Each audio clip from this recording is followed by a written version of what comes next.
Hello दोस्तों, स्वागत है आप सबका मेरे चैनल पैनी पॉकेट्स में। और आज के इस वीडियो में हम बात करेंगे कि जैसे दिवाली के शुभ मुहूर्त पे मार्केट भी अपना वॉलेटाइल अच्छा खासा चल रहा है, लेकिन वॉलेटिलिटी में हम कैसे फ़ायदा उठा सकते हैं ये चीज़ आप समझिए। जैसा कि अगर आप लोगों ने हमारी पिछली वीडियोस देखी हैं तो हम हर वीडियो में ये कोशिश करते हैं कि आप अपने पोर्टफोलियो को बेहतर से और ज़्यादा बेहतर बनाएं। और अगर पोर्टफोलियो में कोई ऐसे शेयर हैं, कुछ ऐसे गार्बेज शेयर हैं, तो उसे इस दिवाली के शुभ मुहूर्त पे आप उसे साफ कर दें। देखिए, मार्केट इस समय 24,300 के लेवल पे सस्टेन कर रहा है। ये एक बहुत ही क्रूशियल लेवल है, क्योंकि मार्केट जब 24,000 पे आया था तब भी एक बहुत बड़ा पैनिक का माहौल बना था कि क्या इसके बाद मार्केट भी मतलब और नीचे जाएगा या यहाँ से और ज़्यादा गिरेगा, क्योंकि अपने जो ऑल टाइम जो हाई है, मतलब 26,200 का जो लेवल है, वहाँ से 2200 पॉइंट गिर चुका था।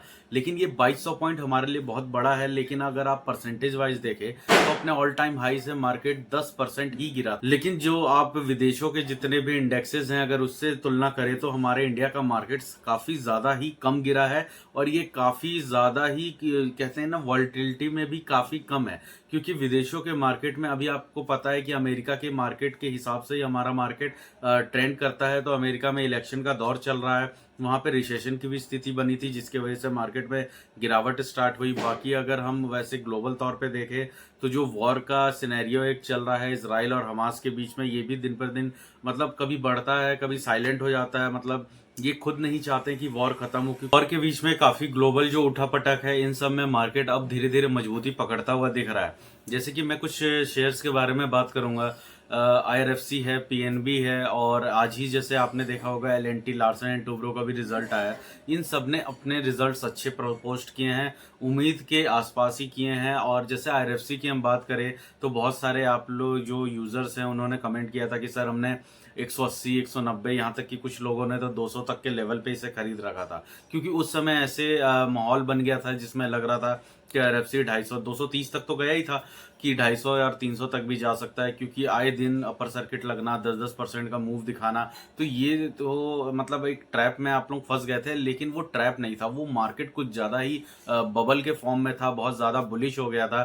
तो कहते हैं ना कि नॉर्मल एवरेज जो भी इसके शेयर्स होते हैं वो कुछ ज्यादा ही अपने भाव से ऊपर निकल जाते हैं। मार्केट में एक महंगाई आ गई थी, लेकिन उसके बाद जब ये शेयर टूटता हुआ 134 रुपए तक गया था, तब मैंने, आप मेरे चैनल्स पे देख सकते हैं कि पुरानी जितनी भी वीडियोस हैं इससे पहले की, उसमें मैंने बार बार आप लोगों को कहा है कि जिसने भी 170, 80, 90, 100, मतलब 200 रुपए तक पे भी खरीद रखा है, ये आपके पास एक गोल्डन अपॉर्चुनिटी है। जिन लोगों ने कोविड का समय फेस नहीं किया है, उस समय बहुत सारे डिस्काउंट्स पे शेयर मिल रहे थे, बहुत ही अच्छा चांस है आपके पास, बहुत ही अच्छी अपॉर्चुनिटी है कि दोबारा इन शेयर्स को आप एक्यूमुलेट करें। जिन लोगों ने ऊपर के लेवल पे खरीदा था, वो एक बाइंग अपॉर्चुनिटी थी कि आप अपने शेयर्स को एवरेज कर सके।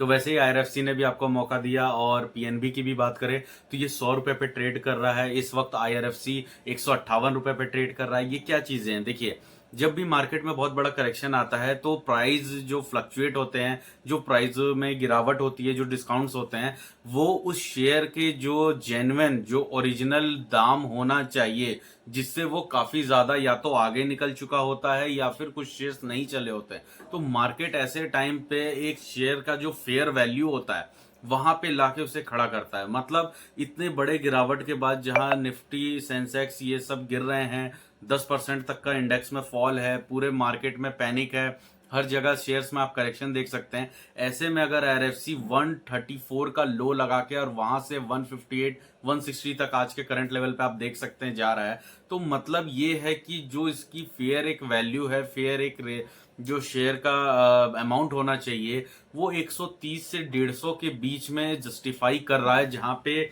हम रिटेलर्स या बहुत से ऐसे इन्वेस्टर्स हैं जो नए बिगनिंग भी कर सकते हैं, नई इन्वेस्टमेंट स्टार्ट कर सकते हैं, या पहले से है तो उसे एवरेजिंग कर सकते हैं अगर ऊपर के अमाउंट पे है, या फिर अगर आपके पास उससे भी नीचे के लोअर लेवल पे है, तो ये जो 134 का प्राइस जो इस करेक्शन में सबसे लो टच किया है, यही मौका होता है कि आपको अपनी क्वांटिटीज को और ज्यादा बढ़ाना है। तो आपके पास ये एक, ऐसा नहीं कि 200 रुपए पे चला गया तो आप वहां पे खरीदे। आपको मार्केट में एक गिरावट का इंतजार करना होता है, चाहे आप बिगनर है या फिर पुराने इन्वेस्टर्स हैं या फिर आप इन्वेस्टेड हैं ऑलरेडी, लेकिन आपको अपने क्वांटिटीज को बढ़ाना है और ज्यादा इन्वेस्टमेंट करना है, तो आपको इसी तरह के मार्केट में करेक्शन की जरूरत पड़ती है। आपको चाहिए होता है कि मार्केट में एक बड़ा फॉल आए, बहुत बड़ा करेक्शन आए, जिसमें मैं नया एंट्री कर सकूं या नए अपने शेयर्स को एक्यूमुलेट कर सकूं।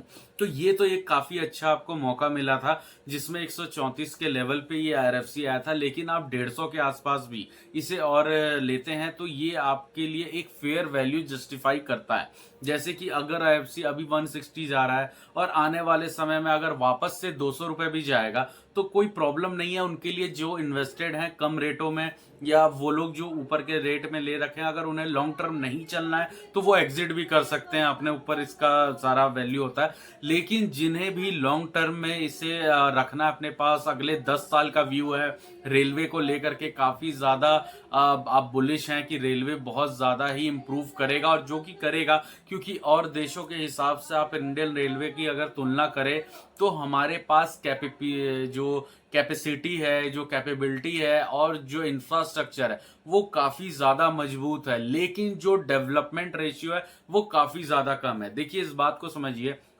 हमारे पास इंफ्रास्ट्रक्चर की जो पोटेंशियलिटी है वो काफी ज्यादा है। कंस्ट्रक्शन का जो इम्प्रूवमेंट्स हैं वो इस देश में, जैसे एलएनटी जैसी कंपनियां, रेल विकास जैसी कंपनी, कॉनकॉर जैसी, इन सब ने संभाला हुआ है। और हाईवे मैन्युफैक्चरिंग में, चाहे आप कम्युनिकेशन में ले ले, हर जगह इंफ्रास्ट्रक्चर काफी तेजी से बढ़ रहा है। तो अभी हमारे पास पोटेंशियल है, वो कैपेबिलिटी है कि हम ग्रो कर सकते हैं। लेकिन इससे आप चीजें समझ सकते हैं कि किस तरह से इन्वेस्टमेंट अपॉर्चुनिटी आपके हाथ में है, किस तरीके से ये सेक्टर ग्रो करने वाला है, रेलवे में कितनी अपॉर्चुनिटीज है डेवलपमेंट की। मतलब अभी जो डेवलपमेंट दिख रहा है आपको पिछले 5 सालों में, और खास करके इस गवर्नमेंट में, यहाँ जैसे बहुत सारे आप वंदे भारत या नमो भारत जैसे जितने भी ट्रेन है वो देख सकते हैं। जो रेलवे स्टेशन है उनका इंफ्रास्ट्रक्चर चेंज किया जा रहा है, रेलवे के अंदर काफी ज्यादा इंप्रूवमेंट हो रही है। तो इन सब चीजों को फाइनेंस की जरूरत पड़ेगी, जो कि आरएफसी देगा। इस वक्त आरएफसी का जो एक रेवेन्यू पर क्वार्टर है वो 6,000 करोड़ है। सोचिए कि 24,000 20,000 करोड़ का सिर्फ एक रेवेन्यू, वो भी फाइनेंस डिपार्टमेंट जो कि रेलवे को फाइनेंस कर रहा है। रेलवे खुद अपने आप में 10 लाख करोड़ से ऊपर की जो प्रॉपर्टी होल्ड करती है। रेलवे के पास अपना जो कंजप्शन है वो 3 लाख करोड़ से ज्यादा का है। जो पैसेंजर व्हीकल और जितने भी वो लगेजेस में या जितने जो मालगाड़ी चलते हैं उनका अगर कंट्रीब्यूशन देखा जाए तो वो भी 4 लाख करोड़ से ऊपर का होता है। उस सेक्टर में जो फाइनेंस करने की कंपनी है, जो 100% अपना फोकस रेलवे के ऊपर रखी है, उसका सिर्फ 20,000 से 25,000 या 30,000 करोड़ तक के ही जो रेवेन्यूज है, जो इन्वेस्टमेंट है, जो पूरा नेटवर्थ है वो आ रहा है। तो ये काफी ज्यादा ही कम है इस वक्त। तो इसके पास पोटेंशियल बहुत ज्यादा है। मतलब मार्केट कैप इसका सिर्फ 1.5-2 लाख करोड़ होने से काम नहीं चलता है। मार्केट कैप तो हम लोग जैसे शेयर्स को एक्यूमुलेट करते हैं, shares number of total quantity और जो उसका फेयर वैल्यू चल रहा है उसके वजह से मार्केट कैप तय होता है। ये तो एक शेयर और उसकी कंपनी का मार्केट कैप है। लेकिन इस रेलवे सेक्टर के मार्केट में अपना जो 80% तक का हक बनाने के लिए इस कंपनी को और ज्यादा जो फ्यूचर में ग्रो करना पड़ेगा, तो वहां पे इसके पास पोटेंशियल और भी ज्यादा हो जाता है। और सबसे बड़ी बात है कि इस कंपनी का एक्सपेंस बहुत कम है। इससे सिर्फ 35-40 लोगों की ही टीम है जो इसे चला रही है, क्योंकि ये 100% backup by central of government की तरफ से होता है। इसका जो 73% से भी ज्यादा का स्टेक है वो गवर्नमेंट ऑफ इंडिया के पास है, जो कि धीरे धीरे वो रिड्यूस भी करेंगे अपर लेवल पे शेयर्स के जाने पे। तो आने वाले समय में इस शेयर्स में ज्यादातर मतलब जो पार्टिसिपेंट है वो रिटेलर का तो होना ही होना है, डीआईज मतलब डोमेस्टिक इंस्टीट्यूशन, और फिर फॉरेन इंस्टीट्यूशंस का भी काफी ज्यादा होगा। तो उसके बाद शेयर्स की वॉल्यूम में भी तेजी आएगी। और पिछले 3 साल पहले ये रजिस्टर हुआ है, तो देखिए इस शेयर में अभी आपको बोनस मिलना बाकी है। डिविडेंड तो चलिए दे ही रहा है, डिविडेंड बहुत ही अच्छा दे रहा है ये, और बोनसेस मिलना बाकी है। स्प्लिट ना ही हो तो बढ़िया है, 10 रुपए के फेस वैल्यू पे तो काफी ज्यादा अच्छी चीजें हैं।